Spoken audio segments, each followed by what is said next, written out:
সরকারি দল জনগণকে দেওয়া প্রতিশ্রুতি ভঙ্গ করেছে বলে মন্তব্য করেছেন জামায়াতের কেন্দ্রীয় সেক্রেটারি জেনারেল মিয়া গোলাম পরওয়ার। সকালে বরিশাল নগরীর একটি কমিউনিটি সেন্টারে মহানগর জামায়াতের 2 দিনব্যাপী রুকন শিক্ষা শিবিরের শেষ দিনে প্রধান অতিথির বক্তব্যে তিনি একথা বলেন।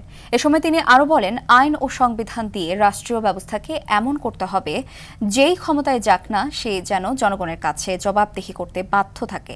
জামায়াতের ঢাকা মহানগরীর দক্ষিণ সেক্রেটারি ডক্টর শফিকুল ইসলাম মাসুদ সহ অন্যান্যরা এ সময় উপস্থিত ছিলেন।